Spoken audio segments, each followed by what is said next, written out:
Радио «Свобода» у живой трансляции. Корреспондент Олесь Дашчинский. Добрый день.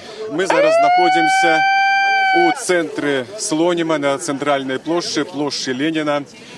Тут мусить отбыться о 15-й године митинг недармоедов, народный сход, який инициировала объединенная коалиция демократичных сил Слонима.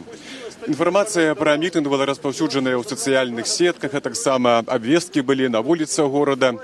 Ініцыятары гаварылі пра тое, што за апошнія гады ў Слоніме закрыліся шэраг прадпрыемстваў, сярод якіх аўтарамонтны завод, пух-пяро, тэкстыльнік, сельгастэхніка, а на іншых ідзе скарачэнне работнікаў.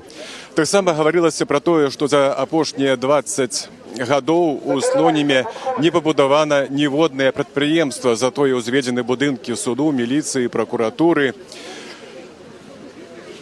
І зараз таксама гаворыцца пра тое, што людзей хвалююць беспрацоўе, нізкія заробкі, а таксама гэты збор, які ўведзены дэкрэтам нумар 3 аб сацыяльным утрыманстве, так званы падатак на дармаедства, падатак на беспрацоўе. І зараз я хочу сказаць, што на плошчы сабралася ўжо некалькі дзесяткаў чалавек. Я думаю, што ўжо каля сотні, і людзі падыходзяць. Асноўнае патрабаванне – гэта эканамічныя рэформы, правядзенне эканамічных рэформаў. Зараз мы пагутарым з адным з актывістаў са Слонима, гэта Віктор Марчык. Скажите, калі ласка, Віктор, добрый день, Радио «Свобода» у прамым жывым эфіры. Што адбывалася напярэдадні гэтага мерапрыемства? Наколькі я ведаю, на прадпрыемствах праходзілі, на некаторых праходзілі сходы, і людзей запужвалі звальненнем, калі яны прыйдуць сюды, так? Ну, в принципе, да, такая информация до меня дошла, и мне сегодня сбросили на почтовый ящик информацию, кто-то из слонимчан это самое написал на Белсат, описал всю ситуацию, что не только на предприятиях, но и на рабочих, это самое, не только на рабочих местах, но и в школах людей, это просто предупреждали людей, детей, чтобы они не приходили. Потому что если они придут, то будет это самое, звонят с работы и не подписывать контракты. Вот. А если это самое, вот, пришли представители власти сейчас вот к нам это самое, вот. Так что, ну так поговорите пока. Я могу сказать, что... пришли сюда, так? Это кто? Да, это зампредседателя райисполкома. Вот. Вот, женщина. Вот. Но мы договорились, что мы придем сами к ним. Ну, если они придут сами сюда, то это самое. Добре, дякую велике. Зараз послухаем, что кажут представники улады. Я вам еще раз говорю. Они у вас бывают каждый день в ваших кабинетах, и вы хорошо знаете о их проблемах. Почему вы не решаете проблемы? Почему вы довели наш город до того, что уже закрыты все предприятия, можно сказать, что нету заработных плат? Почему такая у вас складывается ситуация, когда в городе 349 безработных и 335 вакансий? А зарплату 200 рублей квартплату. Почему люди не идут на эти должности? Объясните вот этим людям. Какие должности? 200 рублей зарплата, мне квартплата 200 рублей. Человек отвечает на ваш вопрос. Понимаете? И вы предлагаете... Мне жёлтки пенсия 1 700 000, квартплата 1 300 000, стокомнатная квартира. Я работаю в России, мне там тоже зарплату не платят. Как жить? Объясните. Вы, мне кажется, у вас полностью, вы сошли с ума. Вы сошли с ума все. Вся власть сошла с ума. Я отвечаю, хоть меня здесь расстреляют. Люди боятся, цикуны все. Вот вам ответ. Дай вас будет. Это дурдом. Моя мама сидела в тюрьме за отца. В тюрьме кто сидел, вам все работать. Подожди. Да. Она умерла. Девочке было 10 дней. Я к вам приходила. Сейчас я принесла фотографию. Там написано как она избитая. И я до сих пор не могу ничего добиться с вашими законами. Сколько нелегальных признали. Что это такое? До каких пор это будет такое твориться? А что творится с ЖКХ? По 15 миллионов, по 20 получают. А мы что получаем? С наших нищенской пенсии грабут деньги. Некий свет поуключали на улице. Кому это надо? На коридоре уборку не дали сделать. Вы сошли с ума полностью. Да, надо гнать полностью. всех к чертовой Не то матери. гнать, На я вообще не площади знаю. резать Вы даже не кусками. понимаете, что вы делаете. Вы революцию сами создаете. Понимаете? Уже меня сын говорит, буду резаться или вешаться. Ну.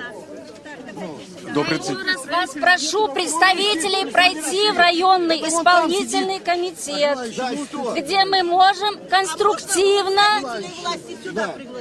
Нет, пожалуйста, здесь мероприятие не санкционировано. Я предлагаю вас пройти в районный исполнительный комитет представителей, и мы обсудим с вами все проблемы. Вам кабинет будет забит. А вы кого-нибудь примите. Слонями брали на эту, я объясню, строят атомную станцию. Брали людей без зэков, без судимых. Представляете, ушло сразу 100 человек, ушло сразу. А куда им деваться, судимых людям?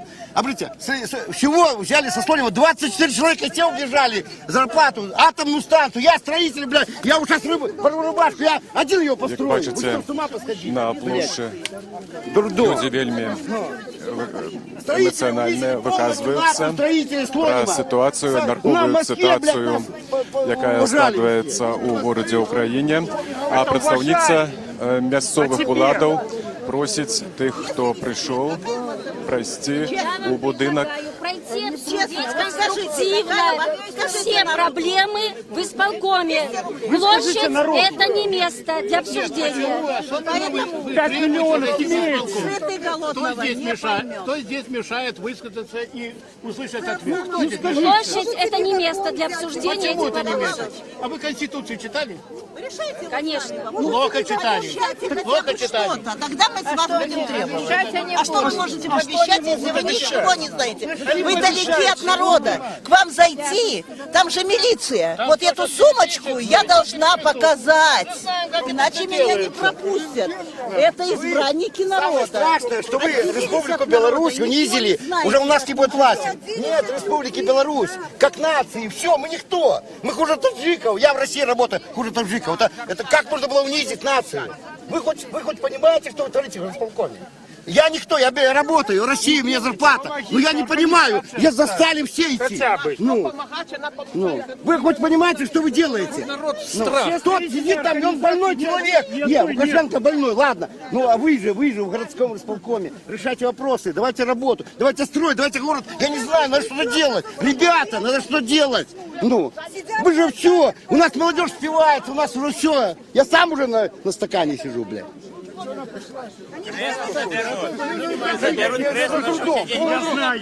Я знаю.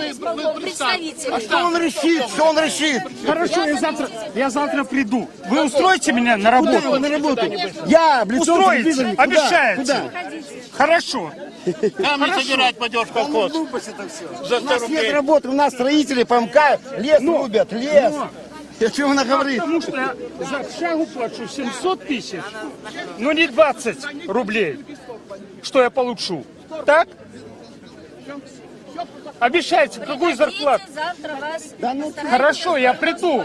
Я приходил в пятницу. Мне Самое сказали главное, безработные понедельник. никто не пришел. Безработные, они бухают и сидят, им пофиг все. Вся ваша политика, все это ноль. А я хочу вам работать. скажу, страны нет у нас. Все, у нас нет государства, самое страшное. Поверьте мне. Я 14 лет отработал. Радіо Свобода працягвае жывую трансляцыю. Мы знаходзімся на цэнтральнай плошчы горада Слоніма. Тут адбываецца мітынг, сабраліся людзі, десяткі чалавек. Я думаю, што ўжо, магчыма, каля 2-3 сотняў. Скажите, для чего она стоит? Для чего она пришла сюда? Она же не решает никаких вопросов. Ну, никаких вопросов. Она стоит как кукла. И ничего не решает.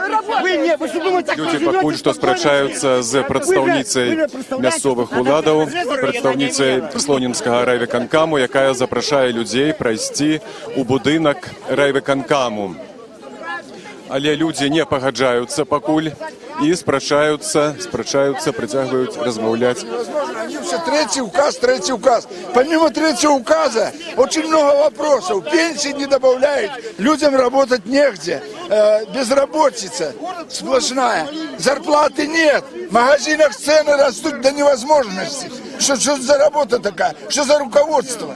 Конец. Если раньше за пенсию еще можно было прожить, то теперь просто этой пенсии нищенской не хватает. Надо выбирать или лечиться, или хлебушек кушать. Вот до чего мы дожились. Уже невозможно закупиться таблетки. Невыносимо, что за цены. Откуда их берут? Где наши дети? Стыдно до боли, в сердце стыдно за нашу страну. До чего докатились? Что нас ждет еще в будущем? Что нас ждет наших детей? Нищета. Что мы оставляем после себя? Зарплату в 2 миллиона, 200 рублей. Проживут они, семьи создадут. Как им жить? $500. Откуда? Где ты $500? Больше как 2 миллиона в Слониме нигде не получаете, то на эту зарплату невозможно устроиться. Создали этот декрет. Они подумали, прежде чем создать этот декрет, откуда человек не работающий, если нету работы, с чего он возьмет? Тут помимо декрета вопроса уйма, помимо декрета. И помимо декрета, но декрет это затронул всех, и близких всех, и родных. Почему они не подумали об этом, что нельзя создавать такого декрета? Наш президент принимал эту, как это называется, когда становился президентом, он ложил руку на Конституцию или на декрет? Пускай он сказал, что Верховный там суд его утвердил. Конституция важнее за любой декрет. Наш президент просто сошел с ума. Я поехала крыша. Дайте я стихотворение Хочуць яшчэ людзі вельмі ахвотна падыходзяць да мікрафона, радыё Свабода і хочуць выказвацца. Давайте. Аль жилплощадь, аль прописка ходит по подъезду, грязь разносит, свет включает. Так министерство в сплошном бреду с народа деньги выбивает. Позалазили по блату, засиделись в кабинетах, кое-что ложили на зарплату бедных, нищих. Они в подъездах вражды пламя раздувают. Необдуманным решением, как нищ народ, они не знают. Они давят поведением тех, кто влез в ЖКХ. Их карман набит сполна, а на народ им ха-ха-ха, что нищ народ не их вина. Они и думать не хотят, у них шикарные дворцы. Воротят, как хотят, но министры молодцы. Вся родня их при власти, целый день чаи гоняют. А народ не той знать масти, не беда, коль вымирают. Быстро им найдут замену, плодовитых непременно. А сейчас, как на арену, стрелы их летят мгновенно. Так в народ стреляют четко, все санстанции пугают. Мол, какая-то там тетка убирать подъезд желает. Дудки вам, а не уборка. А сколько лет сплошная грязь. Вас постигнет деньга-порка, в ЖКХ ты к нам не лазь. Господа, мозги прочисти, сколько можно народ мучить? К небу взгляд свой поверните, может, вас Господь научит. Вы забыли совесть, честь, вашей алчности предела нет. Отписки ваши однолезь. Держать придется вам ответ. Перед Господом, конечно, там справедливо вас осудят. Гореть будете вы вечно, муки ада вас замучат. Як бачыце, сёння гучыць голас народа на цэнтральнай плошчы Слоніма. Людзі вельмі актыўна і ахвотна выказваюцца ў мікрафон радыё Свабода. Скажите, что вы пришли на эту площадь, чего вы хотите? Я безработный. Я работал вот, где ключи делают, на КШП. Какой-то тендер выиграли и нас разогнали.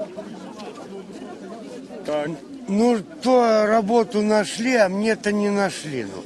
Мне предложили 700 рублей, это 70 рублей. В Арбетине 15 садик, ну. А как я могу? 200 рублей дорога, обед с собой, а коммуналки платить, ну. И за что я буду жить, ну? Ви безпрацовні до гэтага часу засталіся, так? Да, да. І вам дослали гэты ліст шчасця? Мне, короче, направили на работу где-то в колхоз. Но, говорит, сам добирайся, сам квартиру снимай. А куда мне это, ну? То бок гэта для вас гэты варыянт Фирма. не падыходзіць. Председатель горисполкома собере этих корреспондентов РДК, поговорит с ними, они съездят на ферму, не посмотрят, как там коровы сдыхают уже, доходят до ручки. Ни бензина нету, ни пахоты нету, ничего, как колхозники живут, ничего не узнает. Сидеть, поговорю с корреспондентами, и все, и пошел назад в РДК, в свой кабинет. Скажите, як вы думаете, якая мэта гэта сённяшняга мітынга? Што Это такая, что жить невозможно уже стало нам. Да. Очень трудно выживать ни пенсионерам, Мы живем, чтобы заплатить ни квартплату. пенсионерам, ни рабочим, нигде не устроиться, Не, ничего. я вас Вопрос перебью. очень трудный. И Вот конца этому нет. конца нет. И никто не старается наладить этот вопрос. Добре, дякую вялікі. Зараз паглядзім, што тут яшчэ кажуць людзі. По переходу пойдем в Севроисполком. Там ждет нас администрация. Зараз Віктор Марчык кажа пра тое, што ўсе, хто сабраўся на плошчы, пойдзе у будынак выканкаму, райвыканкаму. Мы можем высказать все, что мы считаем нужным. Мы также подготовили еще им свои, не то что проект, а свои предложения по созданию рабочих мест. Там мы им все выскажем. Можно, они там будут нас слушать, мы будем говорить. Давайте тогда все дружно пройдем по пешеходному переходу в райисполком. Там нас ждут.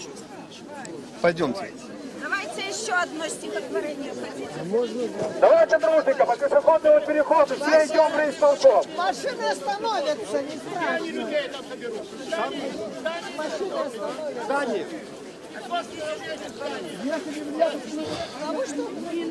Зараз усе, хто сабраўся на мітынг недармаедаў у Слонеме з цэнтральнай плошчы, плошчы Леніна, ідуць у бок будынку райвыканкаму. Нагадаю, што прадстаўніца райвыканкаму прыйшла да тых, хто тут сабраўся, і сказала, каб людзі прайшлі ў будынак, і там будзе працягвацца гэтая сустрэча, і наколькі мы чулі, што людзі пагадзіліся пайсці. Добрый день, а вот нечто, женщина, что вы пытаетесь? Я спрашиваю, депутата Сопикова пригласили, за которого мы голосовали? А что это за депутат, я не ведаю, расскажите. Наш Слонимский. Слонимский? Да, если вы приехали сюда, вы должны знать все. Правильно. Что люди за 3 года не получат, сколько на завод получают? На месяц. За месяц получают. За год не получают.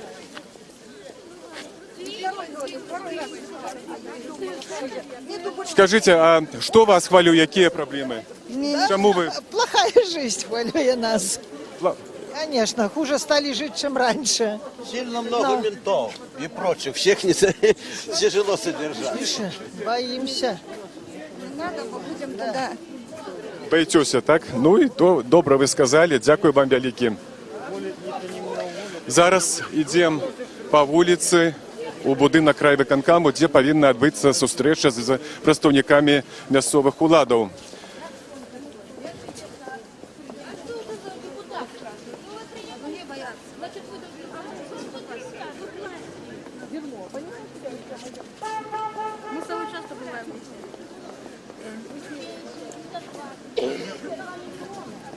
А выживи на нее.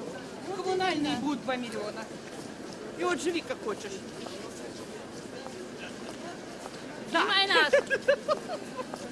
В первой колонии. Все увеличивается только без зарплат. Спачатку на плошчы было, конечно, вельмі мала людзей, каля 30, але подцягнуліся людзі, і зараз бачна, як яны выходзяць з цэнтральнай плошчы. Я думаю, што некалькі сотень. Дакладна сказаць складана, но я думаю, што каля 3 сотень дакладна ёсць.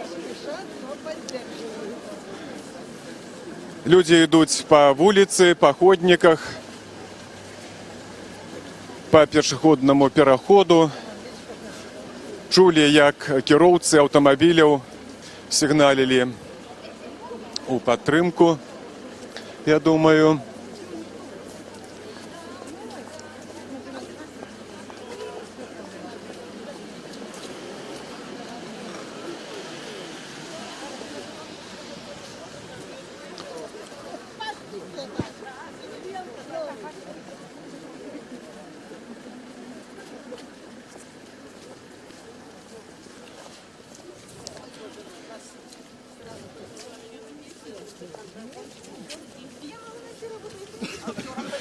Добрый день. Скажите, можно вам некалькі пытанняў? Гэта радыё Свабода. Мы ў жывым эфіры працуем. Скажите, будь ласка, што вас хвалюе, якія праблемы? Чаму вы ідзяце ў райвыканком і ці вырашыць там гэтыя праблемы ў райвыканкаме? Ну, не знаю. Ой, я працавала, мяне взяли, уволили, то, что я пенсионерка. Пенсия у меня вельми малая, хотя я працавала 36 годов. Я сама по специальности библиотека. Культуры маленькая была зарплата. Ось я и получила невеликую пенсию. Какая-то хвороба, какие там, ну что, я не могу себе купить добрых лекарств, чтобы полечиться. Все, я працавала на легкой работе, и она меня устраивала, эта работа.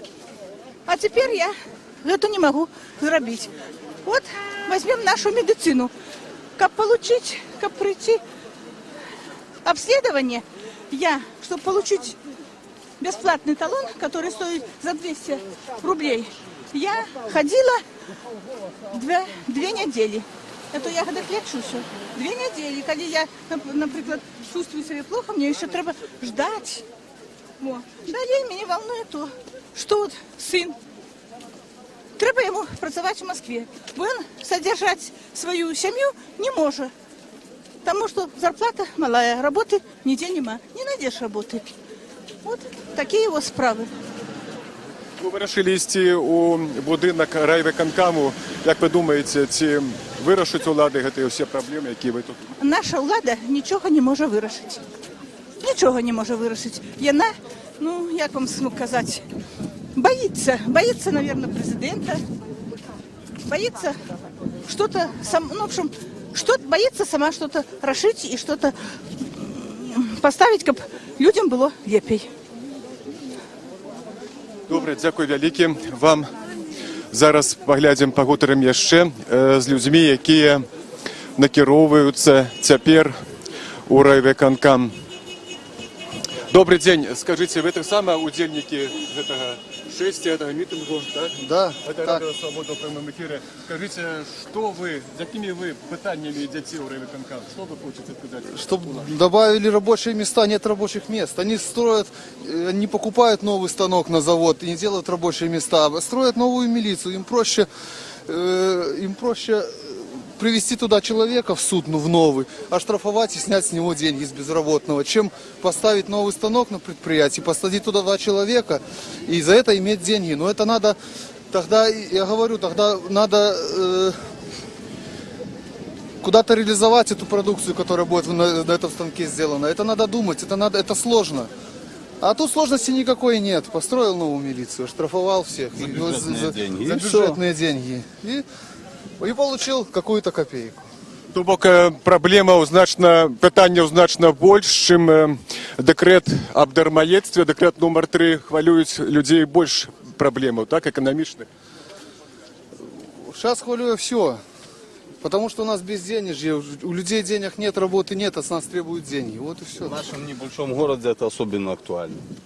Где вообще не то, что предприятия, уже вообще ни предпринимателей, ни предприятий вообще ничего не работает, поэтому...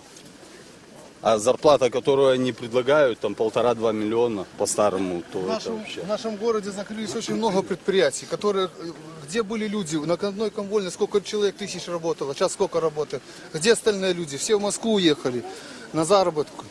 А что сейчас говорить про молодежь, вот ребенок подрастет, что он будет иметь? Ничего, потому что у нас в государстве все против народа. Вы пришли разом з сыном, але ж вот пасля таких акций, подобных акций недармаеду, отбываются затрыманні. Вы не боитесь затрыманняў неких? Ну, я не знаю, мне как бы... А что мне бояться еще? Скажіть, а як ви оцінюєте те, що от у інших городах проходили такі акції, зараз шмат затриманих, відбувають сутки, штрафи отримали. От як ви оцінюєте гэты дзеянні уладаў? Я считаю, это незаконно. Они просто запугивают народ, вот и все. Запугивают народ, чтобы меньше народ выходил на площади, меньше просто задавал вопросов. Мнение свое и так далее. Чтобы меньше задавал вопросов, чтобы был спокойный, тихий народ. Чтобы тихим народом спокойным легче управлять. Дякую велике вам. Я нагадаю, што паводле праваабаронцаў каля 100 чалавек ужо падвергнутыя рэпрэсіям, аштрафаваныя альбо адбываюць суткі да 15 сутак за удзел у акцыях пратэстаў недармаедаў, якія адбыліся ў розных гарадах Беларусі. Зараз мы знаходзімся на прыступках Слонімскага райвыканкаму. Люди подходят, бачите, кольки их. Где люди подходят? Потому что вы знаете, что мы... Добрый день. Здравствуйте, мы очень не согласны с этими нашими, как говорится, представителями власти. Во-первых, у нас мало доплачивают. Мы пенсионеры нищие. Наши дети вообще не имеют работы. Предприятия все сгорели. Нет предприятий, вы понимаете? Нет предприятий. Теперь только мы смотрим по телевизору, что мы так красиво живем. А на самом деле все это ерунда.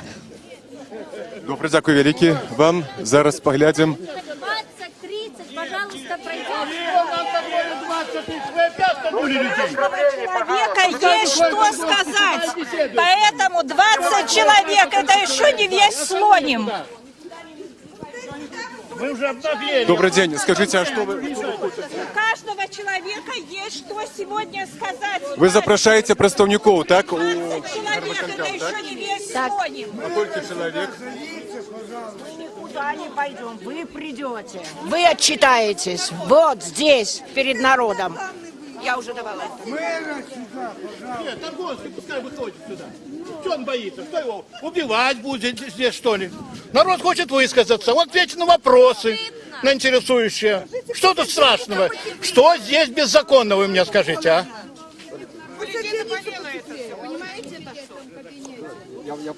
Я считаю, что это просто неуважение к народу со стороны руководства нашего города. Надо, чтобы вышел мэр города, ответил на вопросы, решили какие-то проблемы. Неужели он хочет какую-то дестабилизацию в стране? Надо слушать людей.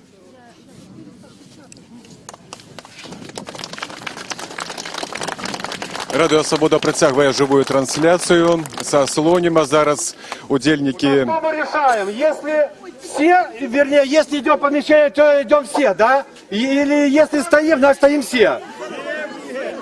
Все стоим, ждем, да? Скажите, ласка... Ага.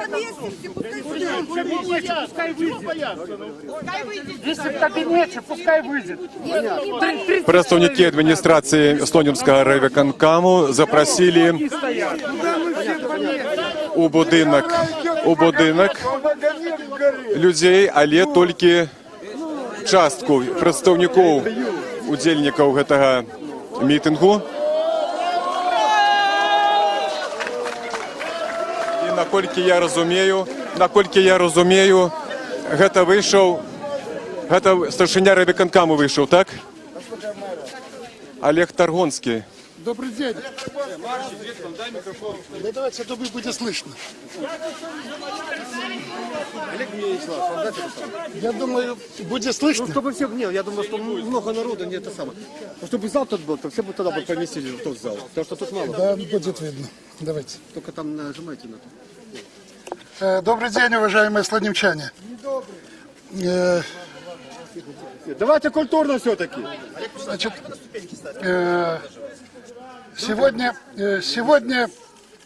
сегодняшнее мероприятие, которое мы проводим, об этом мероприятии, значит, где-то в понедельник было известно. Вот здесь поправляют, что народ проводит, а не вы. Не вы власти.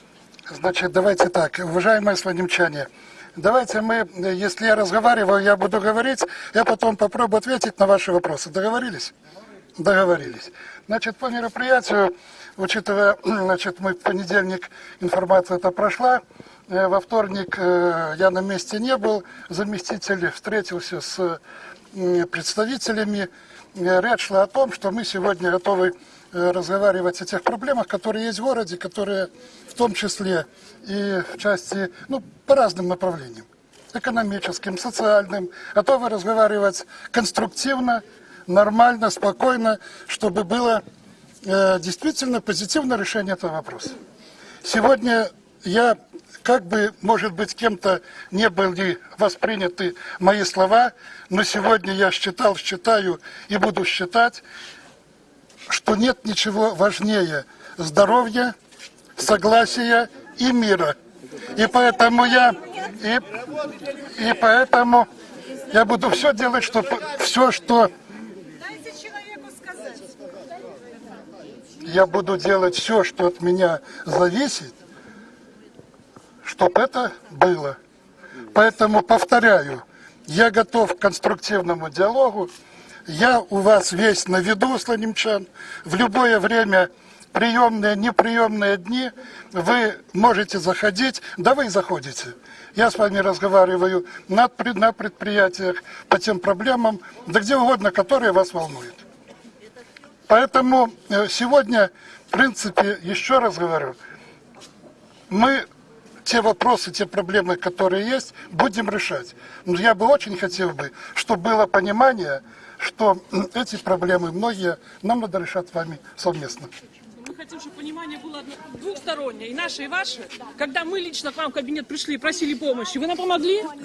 У меня 2 детей до 16 лет, и мне никто не помог. Мне лично писали бумагу домой, как можно что было вы не вести можете мне безработицу, когда работы нету в слонимчан? Когда в слонимчан нет работы.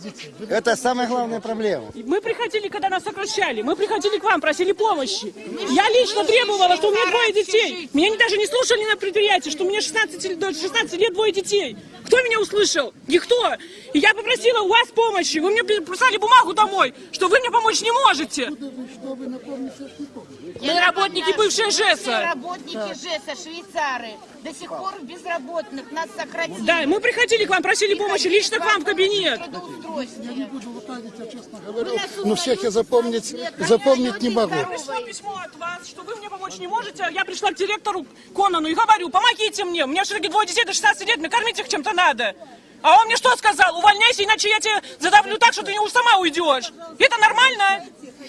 Вот с чего вы начнете? Вот с завтрашнего дня. Подождите. Давайте по порядку. Вы завтра можете ко мне прийти? Могу. Придите, пожалуйста, в 11 часов. Вы придите. Договорились. А потом через газету можете сказать, помогли вам. Договорились. Еще. Договорились? Никому дела не было. Ну договорились в 11 часов. Треба отгонять как рак. Вы меня помните? Меня помните? Не так поглядел на директора, не то сказал, и все. Практически так. Вот теперь, если вы не боитесь вот народа, да, почему по всем предприятиям было сказано, по предприятиям, по жилищным каким-то фондам ходили и сказали, что если кто-то появится где-то вот в этом районе даже, мимо будет проходить, завтра будет уволен, и вы выгнаны с общежития. Я вам ответственно... Услышьте меня, пожалуйста. Если кто-то, на кого-то будут гонения, что вы сегодня сюда пришли, поставьте меня в известность. Договорились? Договорились? Договорились.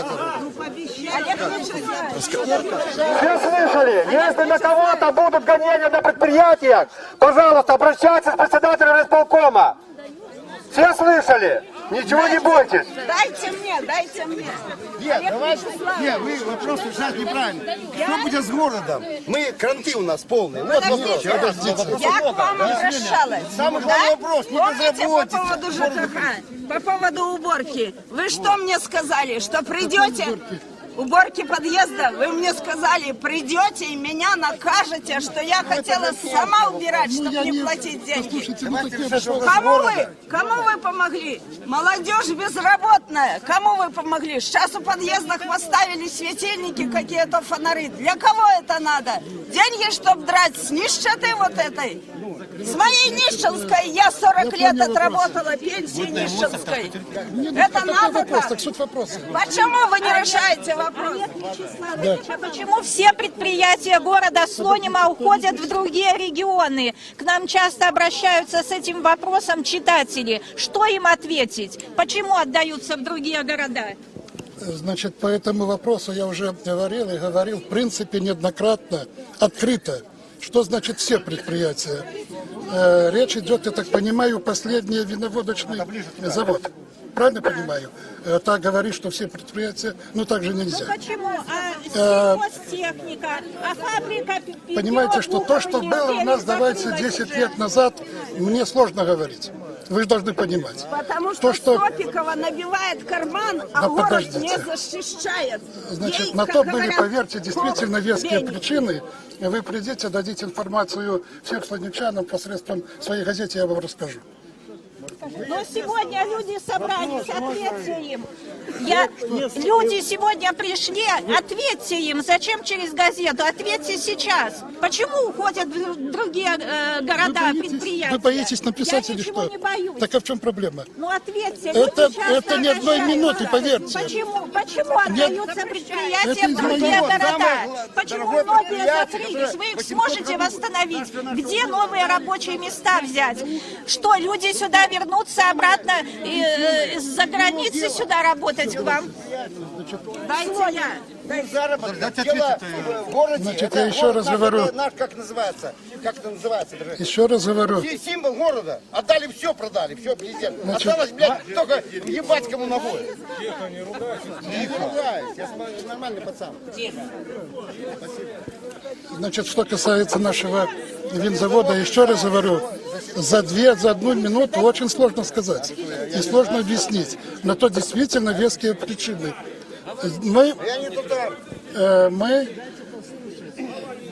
Мы для того, чтобы сохранить предприятие, пошли на этот шаг.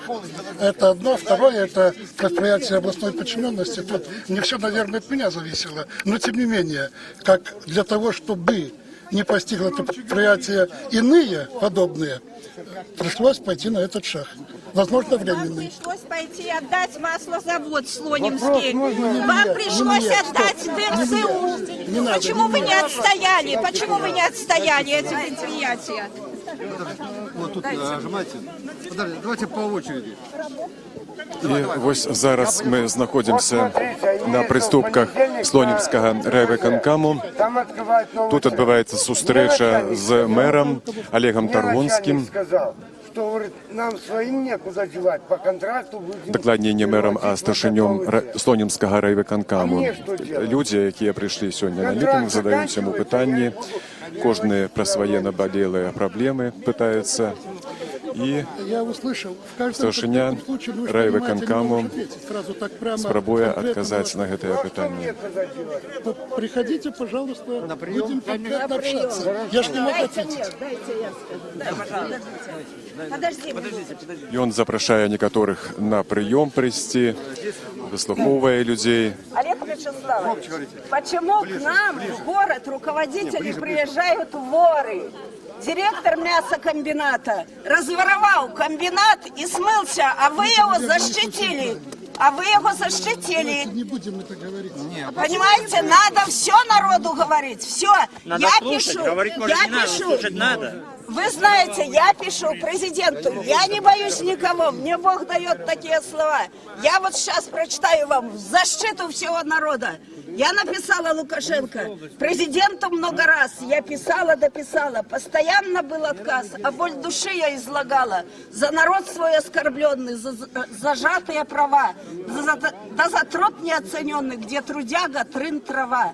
С золотой душой был он, а сейчас без работы. Пусть он катится на склон, нам на кой его заботы? Он пришел искать работу, встретил пенсик, сняв очки, дать работу идиоту, его расширились зрачки. У государства нет работы, частники все подгребли. Государственные заботы с дымкой серой уплыли.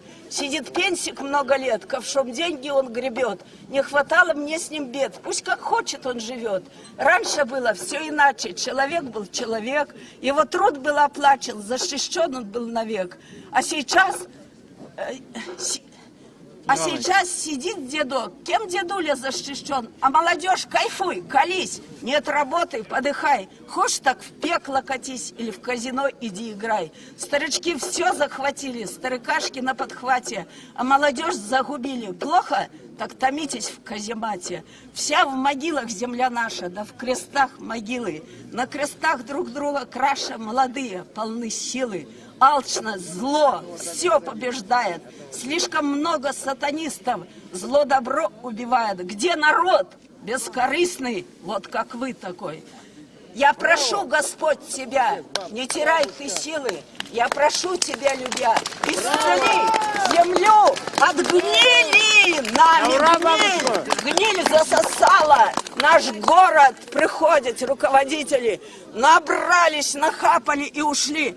А народ вам не нужен. Вы тоже, может, скоро уйдете. Вам народ не нужен. А это мой народ. Я жила, я в нищете была. Я видела, как живет народ. Мои трудяги, я 40 лет отработала. В моем подчинении были люди. Я никого никогда не наказала. У их семьи у их дети. И будьте вы, если вы хотите здесь работать, будьте благоразумны, уважайте людей и принимайте какие-то меры. Сопикова, для чего ее выбрали? Кто ее выбрал? Народ? Нет. Это ворюга, злодюга. Все.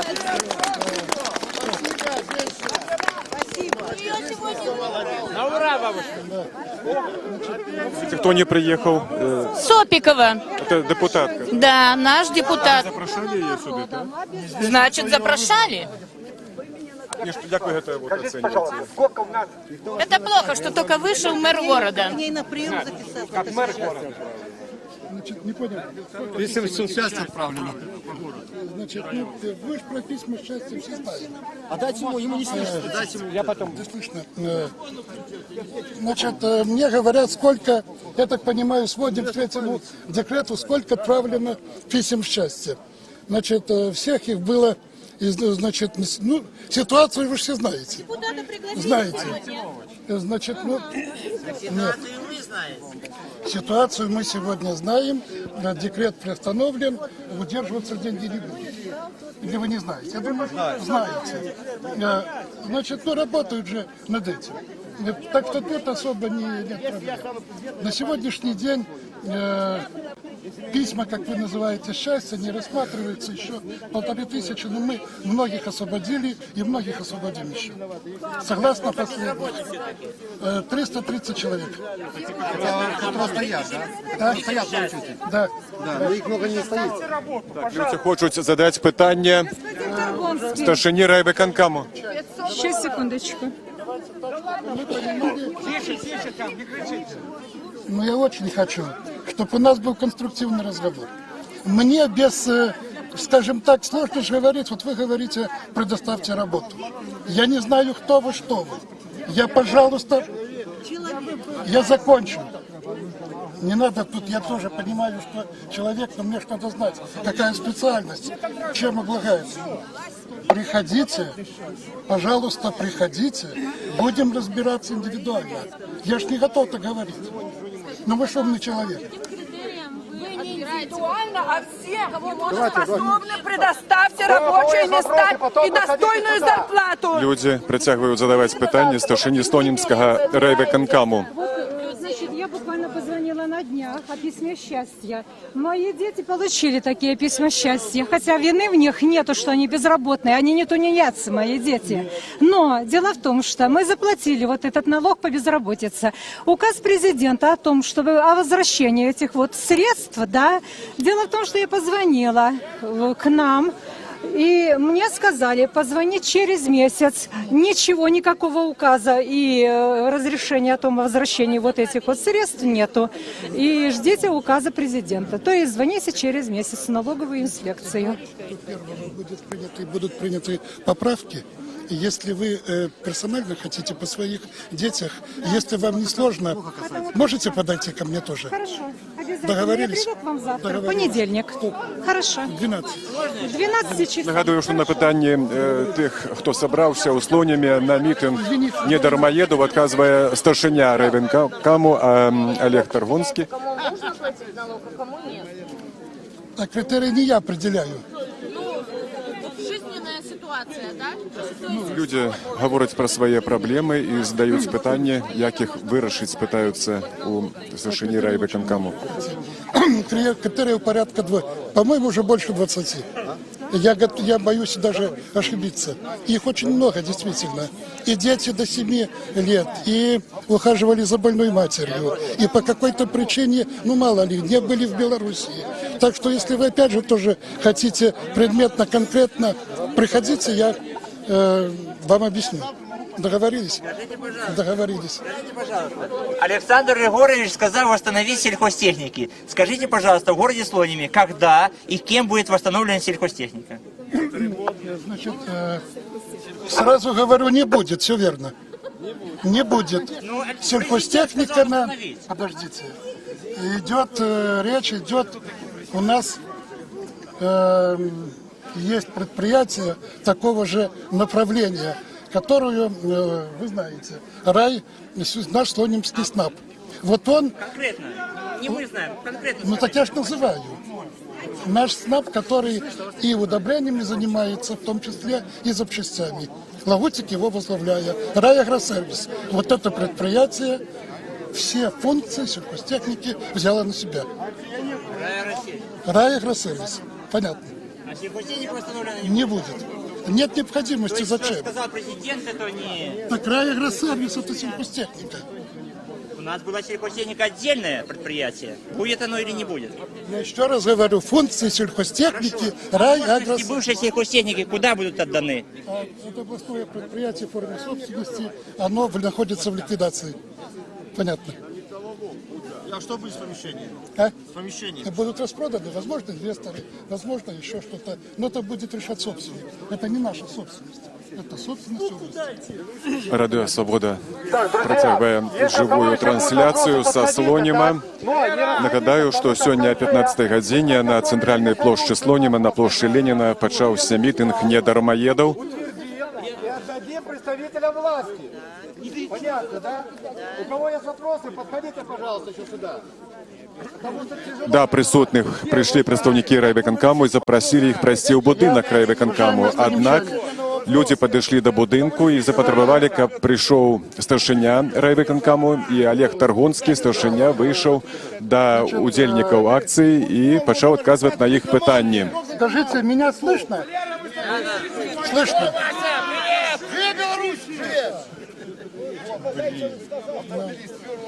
Значит, очень много вопросов. Пожалуйста, услышьте меня. Очень много вопросов поступает индивидуальных. Но как громче, я не знаю. Может, у вас есть где-то еще? Значит, Хорошо, да. очень много вопросов поступает индивидуальных. Я вас еще раз прошу, услышьте, поверьте, это искренне, приходите. Не обязательно ждать, и нам глава государства такую задачу ставит, не ждите вы приемного дня. Я не раз это с слонимчанам обращался через прессу, через телевидение. Видите машину, еще раз говорю, заходите, подсказывайте те проблемы, которые... Кстати, вы на улице подходите многие. И я никогда не сделаю вид, что как бы не пообщался и не ушел. Есть такие вопросы, которые, поверьте, я буду и в состоянии решить, и буду решать. Есть такие вопросы, которые я не смогу решить. Но, уважаемые слонимчане, много есть вопросов, которые сегодня зависят от нас самих. Вы же, смотрю на вас, в основном умудренные опытом люди. Последний выездной прием. Вот я вам без фамилии скажу, а вы мне подскажите, как поступить. В ЖКХ прием во вторник. Пришло порядка 20 человек. Из них 4 по трудоустройству. Двоим я пообещал помочь, и я сдержу свое слово «помогу», это легко проверить. Двоим я сказал «не помогу» и не буду делать никаких усилий, чтобы помочь. Почему? Рассказываю про одно обращение. Приходит человек, не буду называть фамилию, 34 года отработал на мясокомбинате. Приходит, говорит, возможно, он и здесь стоит. 34 года отработал экспедитором. Его уволили. Нет, не уволили. Значит, я закончу. Значит, остановила группа собственной безопасности. Вернули 10,5 килограмма немаркированного балычка. Человека увольняют. И человек приходит ко мне и говорит, вы восстановите меня на работе, и именно экспедитором, это случайно кусочек завалился. А нет, то я в воскресенье буду на площади, и вам мало не покажется. Это нормально? Конечно, не нормально. Подождите, да я не...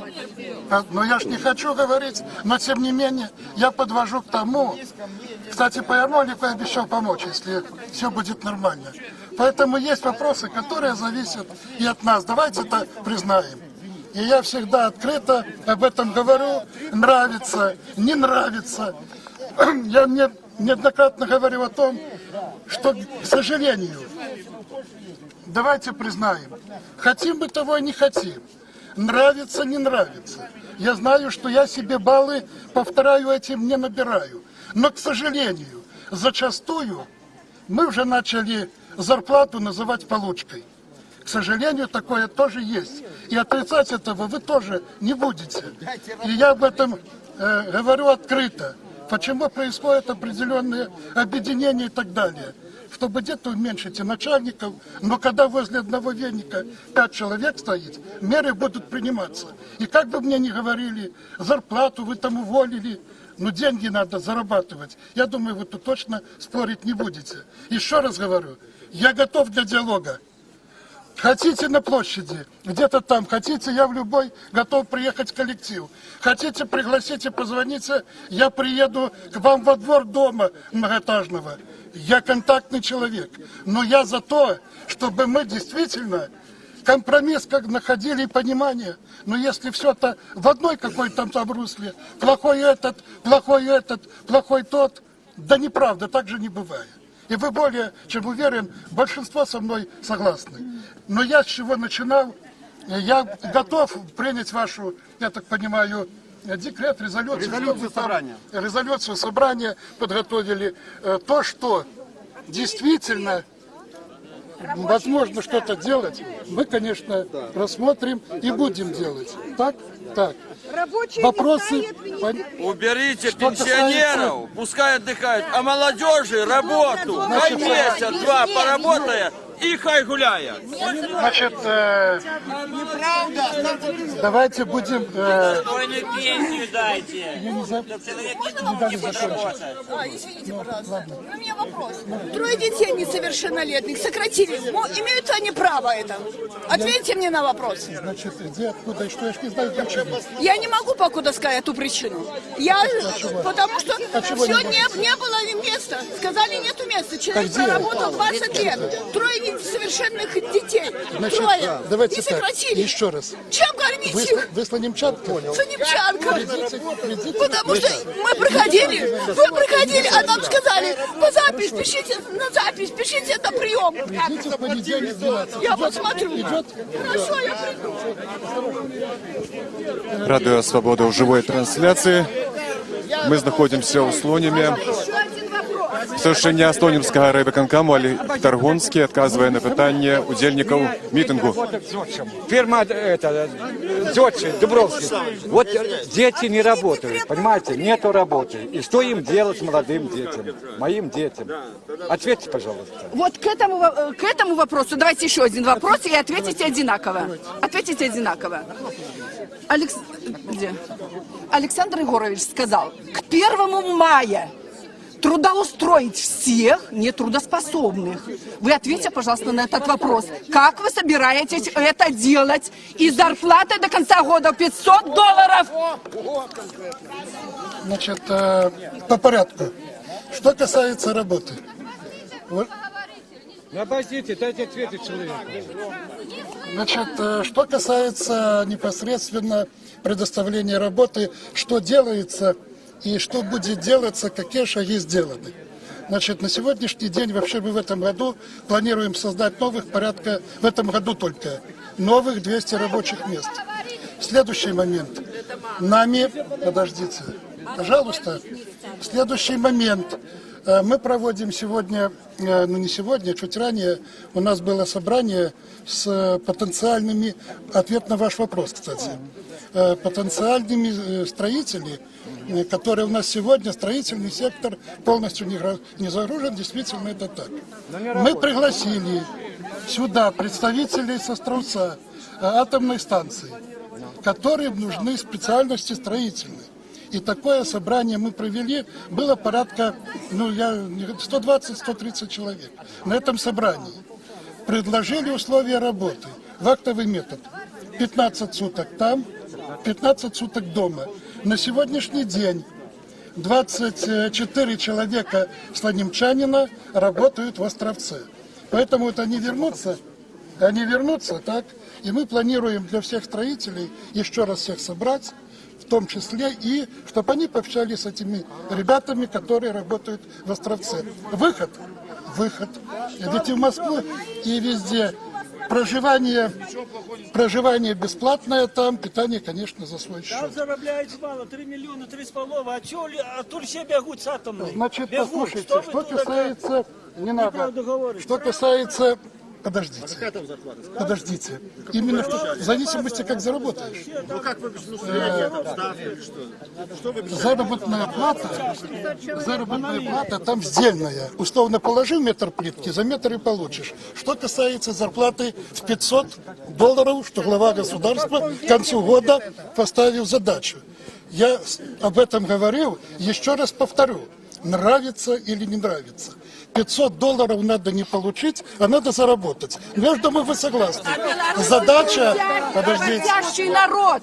Не отрицаю. Дело в том, что сегодня у нас, как бы мы ни говорили, большинство трудяг. Их надо заработать. Поэтому наша задача предоставить человеку работу. Заработать $500. Где можно у нас заработать в городе $500? Назовите такие предприятия.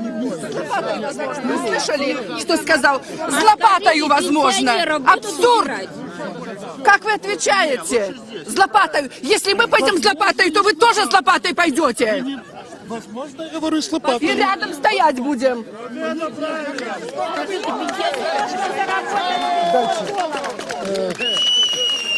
Знаете что, уважаемая женщина, я ведь, поверьте, я умею и с лопатой, я умею, хотите верьте, хотите нет, и за плугом ходить, я умею косить. Так что вы меня, пожалуйста... Но нас никуда не допускают. Не приходите, предоставим работу. Надо было поднимать еще раньше. Нагадаю, старшыня слонімскага райвыканкаму Олег Таргонскі адказвае на пытанні удзельнікаў мітынгу пратэсту недармаедаў. Гэта адбываецца ў Слоніме на прыступках будынку райвыканкаму. Мы тут собрались не для того, каб патрабаваць ад нашага мэра працу. Ён нам працы не дасць. Прадпрыемцы ў нашым горадзе зачынены. Мест не хапае, ён не прэзідэнт, і ён вам адразу не даст ніякой працы. Пачакайце з пенсіянерамі.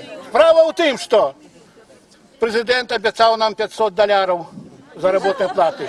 Где он возьме? Тысячу обещал. Если он обещает слово, надо выполнять. Мэр нашего города, я думаю, что разумея, что этот декрет, он антинародный и принятый он не в этот час.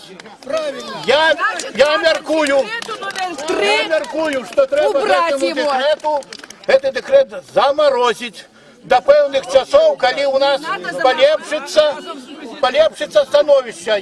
Когда становище не полепшится, декрет повинны отменить. И инициаторами этого должны быть не мы, а быть керовники нашей державы. Мэры городов, областей и так само. Яны в первую чергу должны сказать президенту: Александр Григорьевич, Не час такие декреты принимать. Народ нищий, платить нема чем. Хай он лепей возьмет податки с тех людей, которые награбовали державных грошей, занимаются спекулянством и другими такими справами. Вот в чем проблема, а не в том, что там нема работы, и он нам не даст только работы. Вы ведаете, сколько предприемцев закрыли в нашем городе. Значит, не надо облажать налогами. Это далее будет. Я працевал, 30 лет працевал в автопарку номер 11. Пришла, значит, нарада объединять наш парк с третьим парком автобусным. И что с этого вышло? И они амаль загубили парк. В автопарку грузовых машин осталось по пальцах переличишь, и тем нема работы. Люди ходят на работу, там отримуют некие копейки, и что с них возьмешь? И они, хіба они виноваты в том, что нема работы? В первую чергу я лечу, что эти треба декрет отменить. И повинны руководство наших городов быть инициаторами этой отмены. Значит, что по декрету вы все практически сказали по декрету. Все решения, те, что приняты, приостановлены. Я думаю, решение дополнения... Все.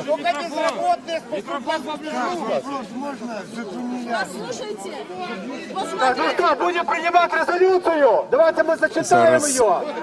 Віктор Марчик пропонує зачитати резолюцію, якою повинні прийняти удільники мітингу недармоєдів, які відбуваються у Слоніме.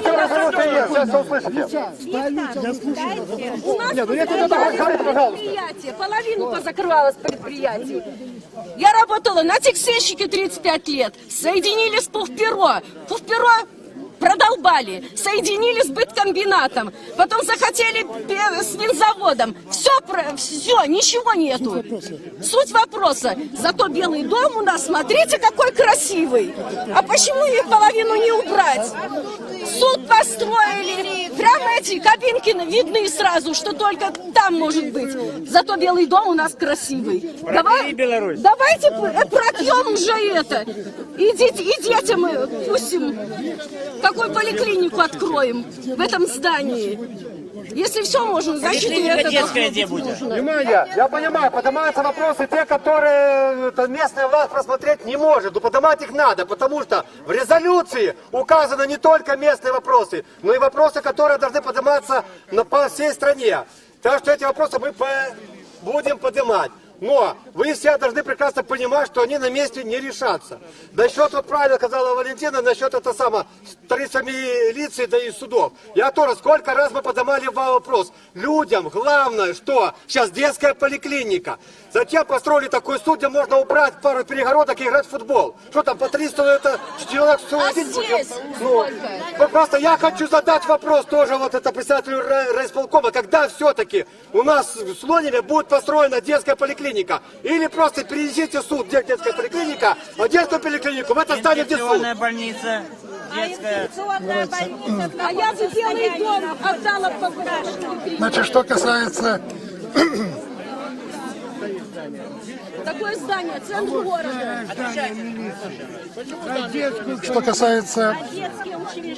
Что касается... Ну, давайте я отвечу. Дайте ответить.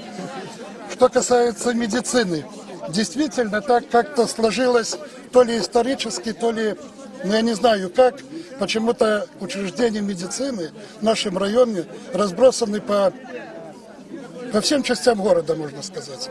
Можем говорить, что, я об этом как-то и говорил, наша центральная районная больница в сторону Барановичей, детская туда на Ружаны, скорая помощь к парку и так далее, женская консультация. Есть проблемы. Значит, ну на сегодня, чтобы, что решаем? Для того, чтобы как-то не получилось у меня в январе, но по рентген-аппарату по городской поликлинике он будет установлен в ближайшее время. Я это ответственно вам заявляю. Ответственно заявляю. Значит, это будет. Сегодня давайте признаем, что немалые деньги вложены в терапевтическое отделение. И достойно сделано. Что касается детской поликлиники, мы планируем новое, я теперь не буду лукавить, я ничего не скажу, но то, что мы планируем в район Альбертина сделать какой-то, скажем, ну как филиал, что ли, чтобы люди могли не туда ехать на Ружаной, а именно там, это улица Минский тракт. Планируем, мы будем советоваться как, пока дополнительно будет сказано. В этом году планируем. В этом году? Да, да. Вот такой ответ. Это как филиал, рассматриваем или освободить центральной районной больницы, или в Альбертине. Но не так это просто. Не для всех. Да не для всех. Пожалуйста, не переворачивайте мои слова. Не переворачивайте. Не для всего города, а именно для той части, которая оттуда может туда. Понятно?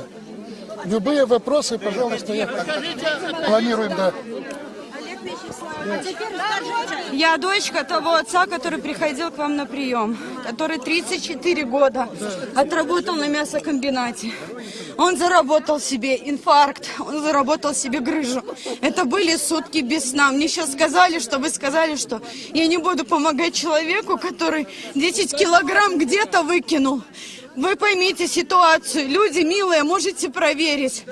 Была пересортица, вопрос в двойных стандартах. Почему из-за пересортицы человека выжили?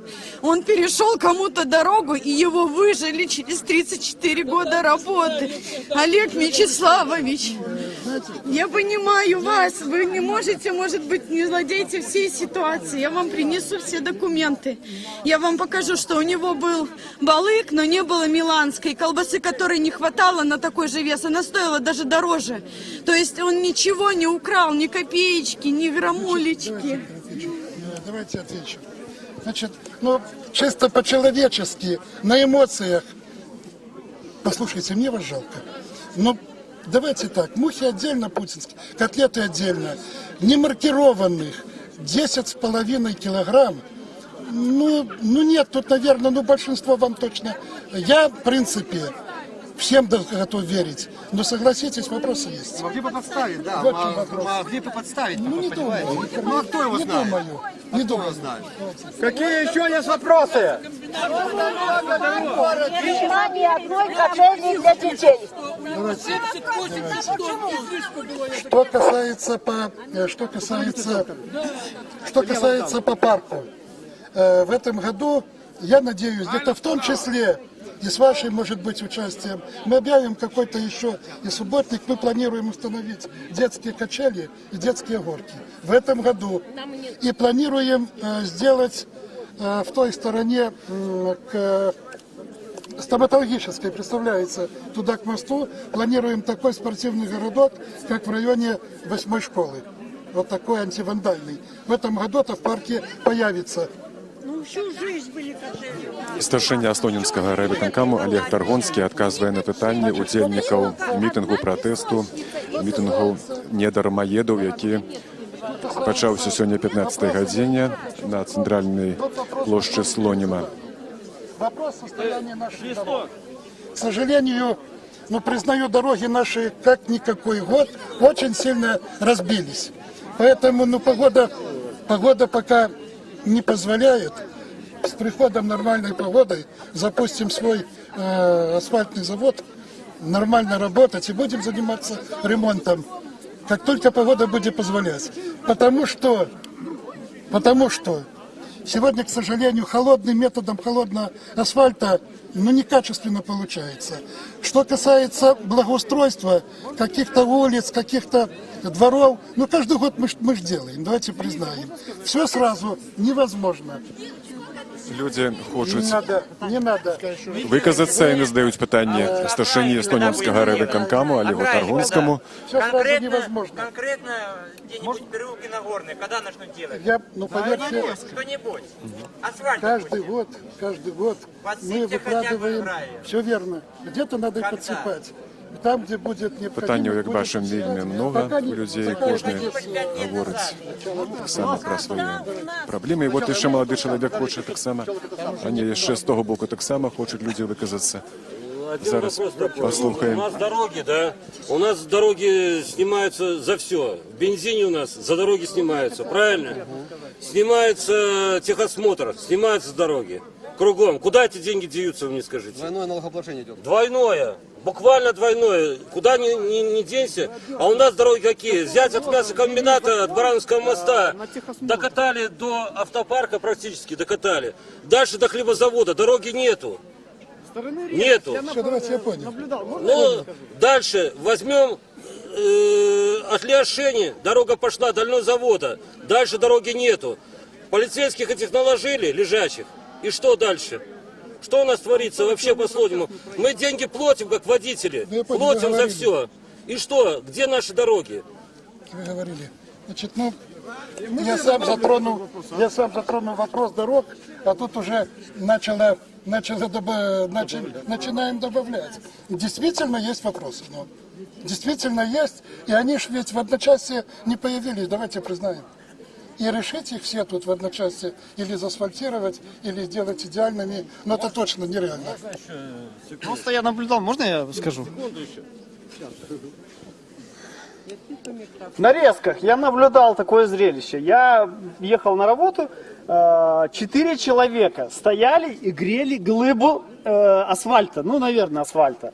4 человека. 2 человека, наверное, личный транспорт, я не знаю, начальники. Они стояли и мерили размер ямы.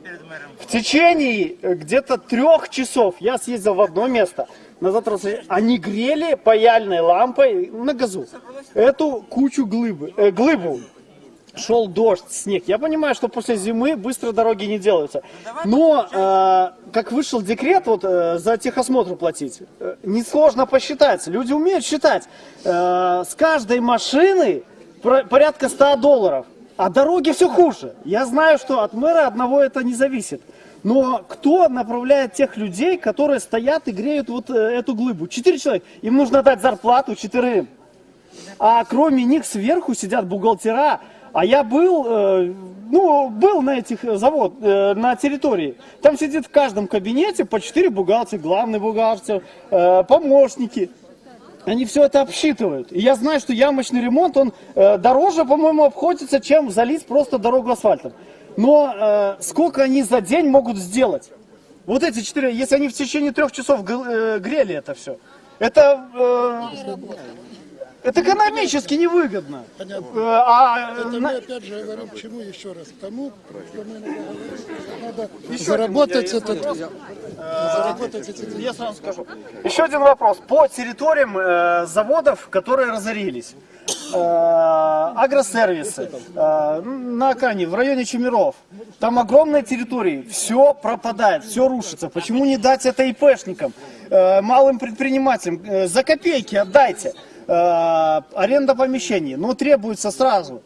Пожарная, приходят пожарники, нужно сделать все помещение. Потом приходит санстанция, провести воду, то-то, то-то, то-то. И все хотят, чтобы из этого здания разрушенного сразу сделали конфетку, и там начали люди работать. Почему не дать послабление ИПшникам? ИПшники начнут, малые предприниматели начнут, дадут рабочие места людям. Они не сразу начнут, но потихоньку. Значит, дело в том, что в последнее время принято ряд тех законов, которые и глава государства озвучил, думаю, вы слышали, по линии МЧС, по линии санстанции, гораздо, я не знаю, как мне громче говорится. Значит, я же говорю, пойдемте, как бы мы пообщались бы, а так, я понимаю, не все слышат. Значит, послабления в этом плане действительно будут.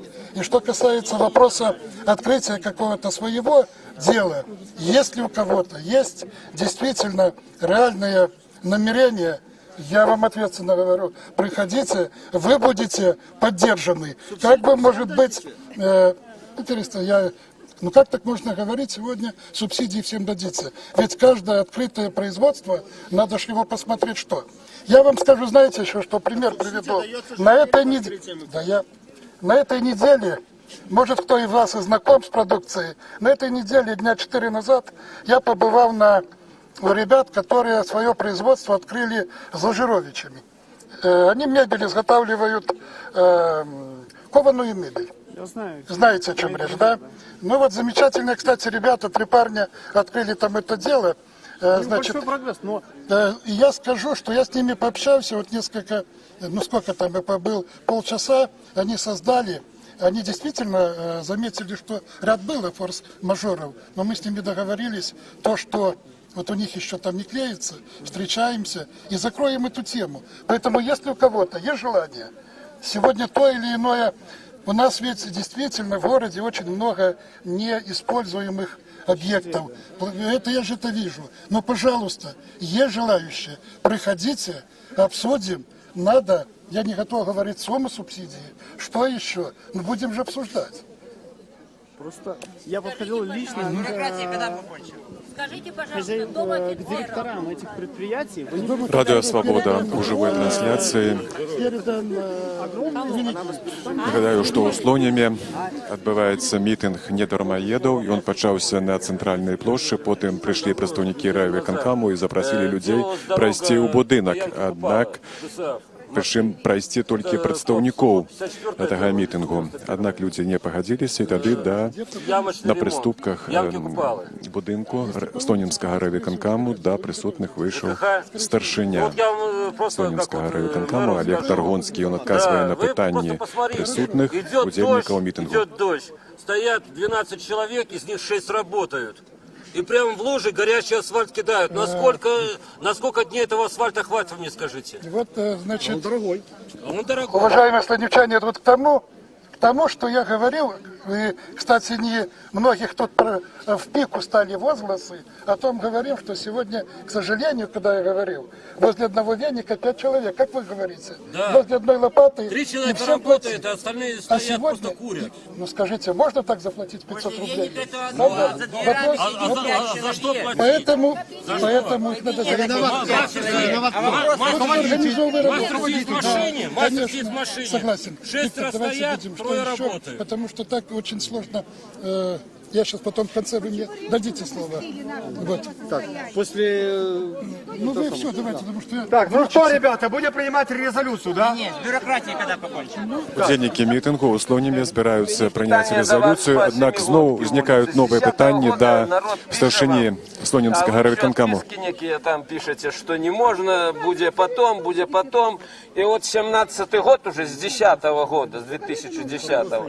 И на первой семигодке ничего не робится. Коли это будет что зроблено? И у прошлым годе написали, что у гэтым годе будет заплановано. Однако я коли глядел там информацию, что там ничего не заплановано. Значит, давайте договоримся так. Я конкретно, предметно отвечу. Теперь сразу не готов ответить. Договорились? Добро. Договорились. Скажите, когда у нас президент наш сказал, что до 1 мая у всех не безрабочих трудоустроить. У нас у Слониме трудоустроите? Я же отвечал на этот вопрос. Не знаю. Я могу ответить на этот вопрос вам. Не надо вопрос не вам. Я тоже потом отвечу. Значит, мы тут можем и утрировать, и улыбаться. Поважанные, не надо улыбаться. Вопрос действительно серьезный. И мы сделаем все для того, чтобы распоряжение не обсуждается. Президента будет выполнено. Конкретный ответ. Вот. Но вопрос, речь идет о чем? О том, чтобы предложить человеку работу. Понятно? Да, конкретно. Что конкретно сделаете? Предложите я могу, а конкретно что сделать? Еще вопрос к вам. Это было, по-моему, лет 5 назад. Обещалось, что напротив старого Нурсуда, когда снесли туберкулезную эту больницу, что будет построена детская поликлиника. По сей день земля пустует. Вот. Строится у нас милиция, строятся Нурсуды новые, а детей есть матери-одиночки, есть женщины. Добраться туда на конец города, вот представьте, зима, женщина одна, без мужа, как говорится, и она должна с коляской, бедная, идти туда. Вот как имя? Значит, но опять же, я не знаю, или мы плохо слушаем друг друга. Я на этот вопрос, по-моему, предметно отвечал. Для того, чтобы минимизировать поездки с Минского тракта туда, в ту поликлинику, мы планируем, подыскиваем или центральной районной больницы, или понятно, или здесь больница, но я не знаю, что это. Это не выход из ситуации. Значит, найти выход, конечно, выход. Надо полностью строить больницу где-нибудь. Мы понимаем, мы даем себе детский У нас родильное отделение строится Старшыня Слонімськага райвиканкаму Олег Таргонскі адказвае на пытанні ўдзельнікаў мітынгу, але многія прысутныя кажуць пра тое, што яны не чуюць, што Вы кажа скажите, вот куда деньги ушли с родильного старшыня. отделения? Но я не готов к этому же родильное отделение, где обещали, я честно говорю, вы мне не задавайте те вопросы, которые... Надо делать... Нет, деньги ушли. Это в будущем. Деньги с города ушли куда-то, правильно? Люди, почему не обеспечили громкоговорителями? Хотя бы. Ну это человек пришел со своим. А где ваши? Что? Женщины это у нас кто? Это матеря наши, правильно? Все верно. И Поэтому, где им рожать? Извините, пойти в кусты, что ли, рожать? Нет, это уже давно. Котлован стоит уже лет 15-20 он стоит, этот котлован. А деньги ушли с города. Пожалуйста. А президент у нас как говорит? Женщины, рожайте. Для кого рожать? Для кого и как рожать? Как содержать этих детей? Вы скажите, вот даже на данный момент. Но если я не мы говорю, просто друг друга глушим. А президент, дайте, женщины, рожайте. Как рожать? Как содержать детей? У мужей, мужья не могут содержать, просто-напросто не могут содержать семьи. Ситуация вообще неплохая. Пожалуйста. Так, ну что, принимаем. Зараз удзельнікі мітынгу будуць прымаць рэзалюцыю мітынгу. Зараз будуць яе зачытваць. Зараз паслухаем, што там гаворыцца ў гэтай рэзалюцыі.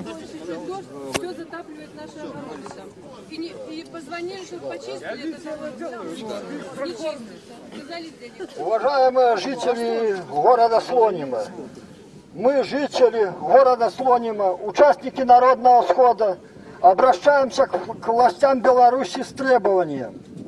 Мы требуем принять новый экономический курс, ориентированный на создание новых эффективных рабочих мест, а не на борьбу с безработными.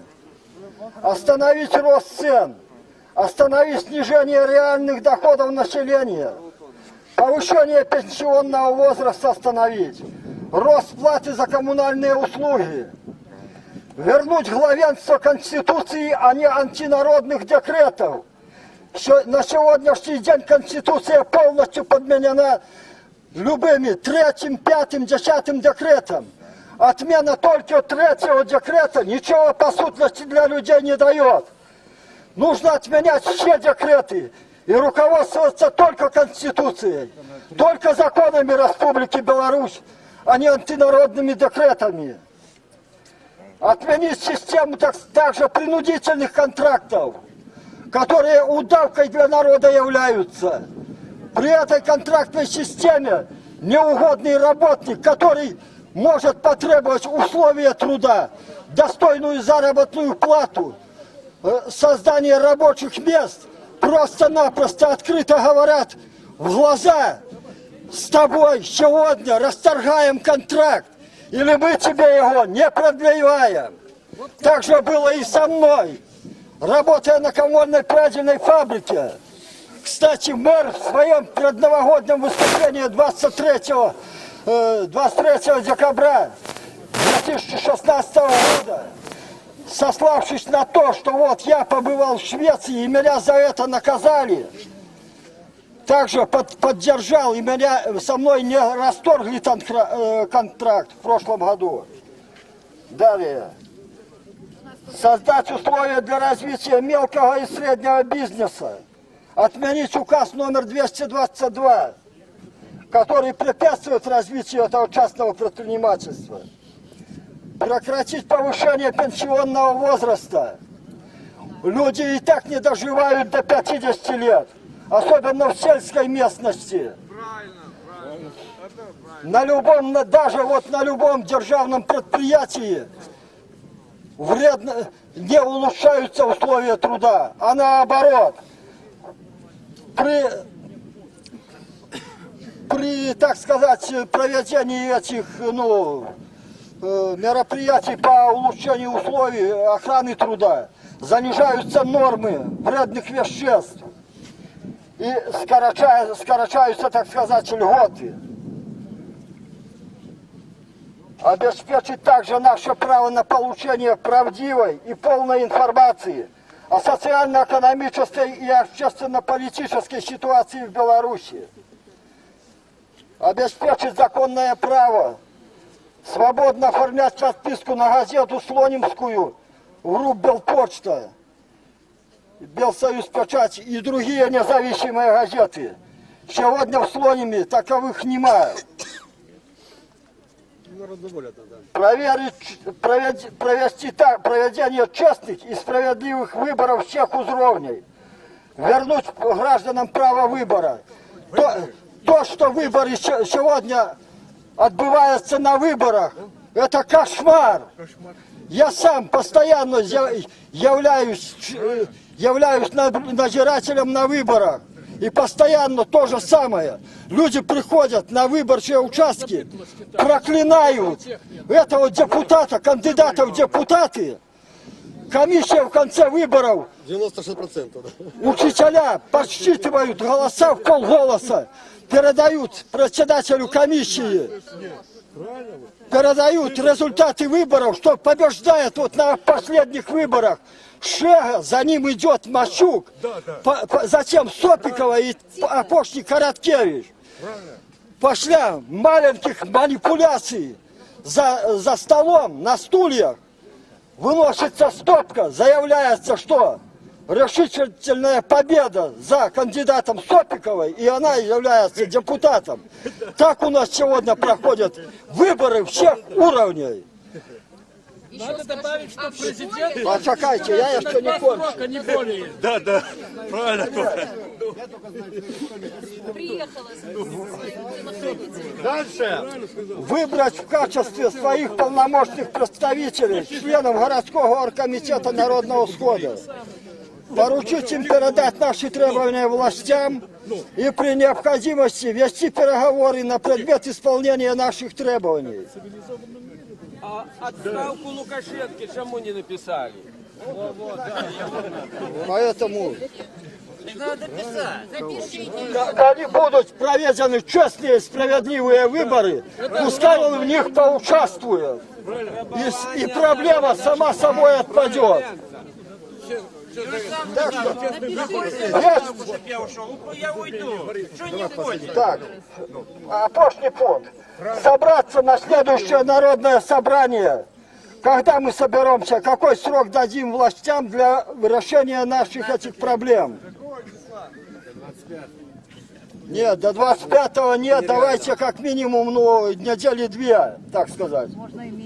Минимум. По резолюции народного схода. Какие предложения? Принять ее? Отменить? Принимаете резолюцию? Проголосуйте, пожалуйста. Поднимите руки. Так. Единогласно. Так. Завтра мы занесем эту резолюцию председателю райисполкома. А Сопикова, да. Давай. Удзельники мітингу зачитали свою резолюцію, прийняли цю резолюцію, і зараз хоче виказатися старшиня райвиконкому Олег Таргунский. Уважаемые слонивчане, мы заканчиваем нашу встречу. Я еще раз, пожалуйста, послушайте. Я еще раз обращаюсь к вам. Все те вопросы, те, которые есть у нас, может быть, и проблемы, которые мы должны решать, обязаны решать. Еще раз говорю ответственно, мы их будем решать. Однозначно. Я очень надеюсь на то, что мы их будем решать, некоторые вопросы вместе. Какой бы мы бы тут ни были, одному сложно их порешать. Вместе с тем, я с этого начинал, я этим и закончу. Поверьте, в стране в целом все делается для того, чтобы сохранить мир и порядок. мы сегодня с вами, должны сегодня с вами, как бы кому тут не хотелось, это ценить. И уверен, более чем уверен, у каждого из вас есть дети, есть внуки. В это время, к сожалению, далеко не все вот так спокойно разговаривают. Поэтому есть проблемы. Я вас приглашал. Заходите, будем обсуждать. С каждым индивидуально. Поверьте, не потому, что я не хочу общаться в целом с группой людей, скажем. Но индивидуально легче разобраться, легче помочь. Ни в коем случае я сегодня не буду лукавить 100% каждому где-то я смогу помочь. Но то, что я буду делать все, что от меня зависит, чтобы решать вопросы благосостояния города, улучшения жизни. Ведь, ситуация, давайте признаем, ведь то, что сделано, что, ничего не сделано? Наверное, это было бы далеко неправильно, и было бы кощунственно. И сегодня и те новостройки, которые у нас растут, что мы этого не видим? И то благоустройство, это все именно, в том числе с вашими руками. Вместе будем делать. Но... Радио Свобода у живой трансляции. Мы знаходзімся ў горадзе Слонімі. Тут адбываецца мітынг недармаедаў. Толькі што прынятая рэзалюцыя гэтага мітынгу. І да ўдзельнікаў акцыі прыйшоў старшыня Слонімскага райвыканкаму Олег Таргонскі. Ён адказваў на пытанні і дагэтуль яшчэ працягвае адказваць на пытанні прысутных. Людзі сабраліся о 15-й гадзіне на цэнтральнай плошчы горада, але прыйшлі прадстаўнікі адміністрацыі і запрасілі ўсіх прайсці ў будынак райвыканкаму. Потым яны сказалі, што могуць прайсці толькі каля 20 чалавек. Аднак людзі адмовіліся ісці, і да прысутных выйшаў старшыня Слонімскага райвыканкаму Олег Таргонскі.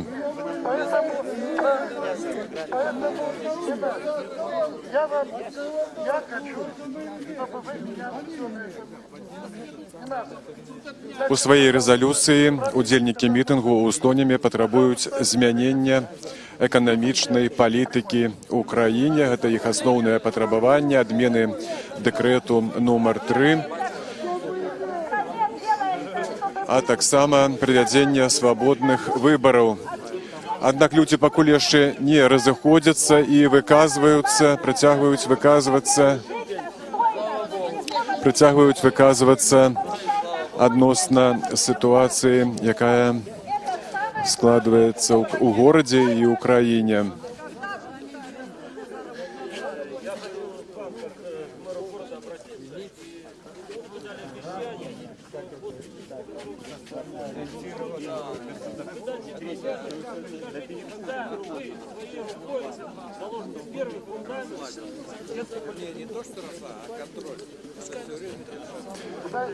Людзі задаюць пытанні мясцовым уладам і патрабуюць адказаў ад іх.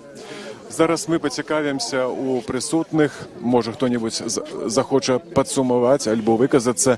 Ці можаце вы... Добрый дзень, это Радио Свобода. Вот як вам здаецца, якія ваши ўражанні ад сённяшняй сустрэчы з старшынём райвыканкаму? Я только подошел, я тут всего не слышал. Вот, некоторые тут пункты согласен с этим, что людям надо дать жить. И не так, как керовать ими. Люди сами разберутся, каким путем идти к ним. Вот. Скажите, як вы лічыце, ці здольныя мясцовыя ўлады вырашыць усе праблемы? А почему нет? Вполне можно. Только не мешать, а помочь.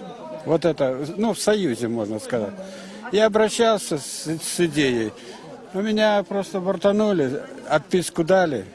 Иди отсюда. Вот и все.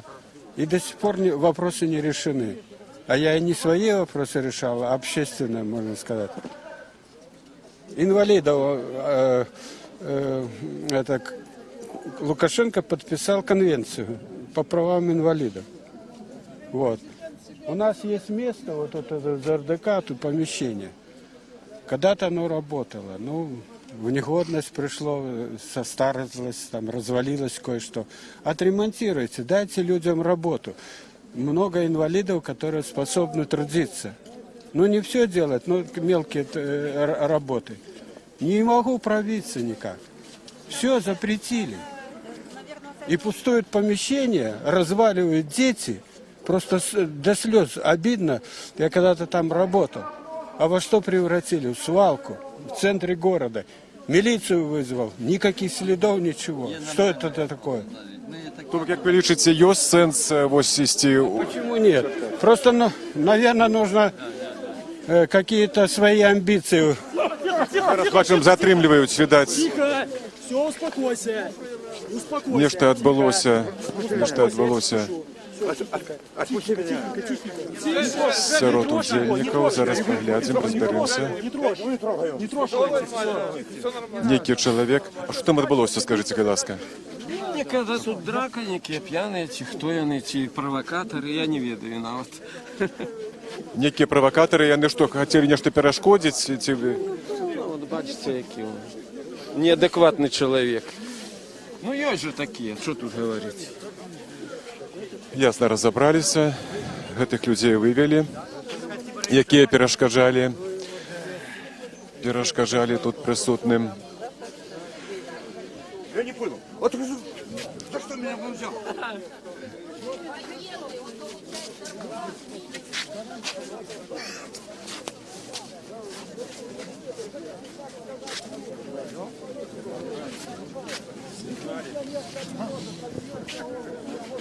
А какой вы хотите другой стол организовать? І зараз ми ще декілька питань до Віктора Марчика, це місцевий активіст, який тут самоудельничав у гэтым мітингу сьогоднішнім. Ну от як ви підсумуєте виніки? Що ви скажете? В принципе, мы уже старались сами не вмешиваться, давали больше высказываться людям. Чтобы люди даже просто задавали такие вопросы, которые касаются лично. Вот. Но мы уже их не перебивали, потому что у них это накипело.